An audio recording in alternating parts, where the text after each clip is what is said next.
geral do conhecimento. O que nós estávamos falando lá do Anderson? 2000 ele começou a produzir vinho com a família dele. Eu tenho um saber prévio. Mas aí o Anderson chegou em um determinado momento que ele se incomodou com aquele saber prévio. O saber prévio ele é momentâneo, né? Então assim, o saber prévio, o que é saber prévio? O bebê quando nasce, o que ele faz? Ele já tem uma bagagem. Ninguém vem do zero nesse viajante. Ninguém vem do zero. O bebê quando ele nasce, ele sabe chorar, sabe agarrar, ele sabe mamar, sugar, né? Quer sobreviver. E aí ao longo da vida do bebê, ele vai aprendendo coisas culturais e com as pessoas, e ele vai se desenvolvendo, aprende a falar, interagir, um monte de coisa. E as pessoas são isso, e isso é a base da extensão oral. Então, chega um momento que há o desequilíbrio. Você, cara, eu tenho que estudar mais, eu tenho que saber um pouco mais do que não está tanto. Eu vou ver se eu acho alguma coisa no Politécnico. Se incomodou. Eu tenho que sair do meu desconforto. Então, aqui há o desequilíbrio. Eu desequilibrei. Eu preciso saber mais. E o desequilíbrio também acontece com o processo de você buscar outro conhecimento. Então, tu vem aqui, aí o tio fala uma coisa, tu já fica encucado. Não, mas é. Eu vou ver lá em casa, vou testar. E aí você vai no processo de tentativa de assimilação. Então, você já tem o saber e vem aqui, por mais que tu enche o saco do professor, tu será que tu tá falando? Será que tem lógica? E aí tu vai, incorporou alguma coisa. Opa, deu certo isso aqui. Entendi. Não entendi, agora entendi. Então isso já incorporou no meu discurso. Então eu já aprendi um pouco. Então quando acontece isso, eu chego no processo de acomodação. E quando eu acomodo, eu tenho um saber um pouco mais estruturado. Eu já aumentei o meu nível de saber. Então eu estou no processo de acomodação. Com certeza vocês aqui, nesse estágio do curso, vocês já incorporaram muita coisa. Não o ideal, né? Porque ninguém incorpora o ideal. Não tem como você saber todas as disciplinas.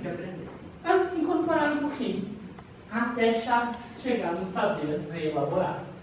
Só que esse saber elaborado é quando você se apropriar do que vocês estão estudando aqui, aplicam na prática, ou dão palestra sobre isso, ou conversam com os colegas, ou conversam com os outros fruticultores, o que aprenderam no curso de fruticultura, e repassam essa informação. E sabem repassar a informação. Esse é o máximo do Piaget. Só que esse saber, ele é momentâneo também. Por isso é um ciclo. E isso aqui deu a base da extensão do ar. Lembrando que nosso agricultor, nosso fruticultor, já tem um saber prévio.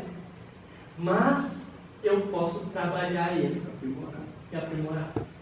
Eu tenho que saber. E aí, por isso que as metodologias chegaram. Porque antes entendia que o agricultor, agora vamos para Paulo Freire, tinha um vazio de conhecimento.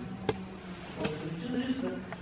Na educação sempre se entendia que o pessoal não sabia nada. Os alunos eram ignorantes, as pessoas eram ignorantes, os caras que não sabiam ler, educação de jovens e adultos, que ele trabalhou, né? Trabalhou com isso. Não sabiam ler, não sabem nada, então não sabe nada. Não, o Paulo Freire falou, não.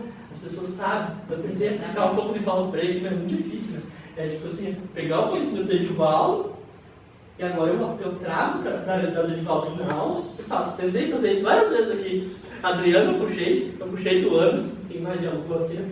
Para dialogar com a extensão oral e mostrar que, da realidade de vocês, isso que o Paulo Freire fez. Pegou o saber e foi tentando incorporar. E aí, ele trouxe vários conceitos. Eu não vou botar nos vários aqui, ó. Respeita o outro, isso aqui não dá para ver. Primeiro tem que respeitar vocês, antes de querer fazer alguma coisa. Educação como um ato político. Aí ele fala, obviamente ele vai falar que não há neutralidade. Se você for lá na poda, ele tem um viés. O viés é da experiência dele, do que ele estudou, das fontes que ele bebeu, mas ele tem um viés. Talvez o outro pode ter um outro viés. Isso não é certo ou errado. A gente sabe que tem várias maneiras de discurso. É um viés científico ancorado na ciência? É. A ciência muda com o tempo? Muitos de vocês sabem que sim. Aproximação pelo diálogo. Né? Eu dialogo e tento aprender. E uma postura sempre investigativa. Não, tem que sempre aprender, tem que investigar, tem que ver. E isso estava dando base. Aí chegou mais um camarada aqui, que esse aqui é brasileiro, Pedro, que entendeu a didática do aprender a aprender. E aí ele incorpora que essa didática, que a sociedade ela tem que ser participativa. E a gente só aprende quando a gente participa. Eu resumi, né? E é uma participação contextualizada. Tem que contextualizar a realidade do ano e tem que fazer que a participação aconteça. Resumir toda a teoria em 15 minutos, mais ou menos isso. Isso deu as bases das metodologias participativas de extensão oral. E toda essa experiência do Piaget, do Paulo Freire e do Pedro Demo, que se constituiu nas técnicas do McIntyre. Algumas técnicas individuais e outras mais massais e grupais. Justamente porque eu comentei antes, né? Porque assim, as técnicas mais coletivas, como é o caso de vocês aqui, eu ganho tempo e dinheiro, né? Vocês chegaram aqui e vão resolver o negócio. Então temos aqui, calendário sazonal. Por que eu faço um calendário? Foi de volta saber quando é que ele planta lá a questão do melão. Tipo, né, eu vou organizar contigo o calendário para tu não errar mais como tu errou. Mas quem tem o conhecimento é tu, Divaldo. Eu só vou te ajudar a organizar. Caminhada. E caminhada, a gente faz caminhada na natureza. Caminhada, né? O que eu caminho na comunidade ou caminho na propriedade?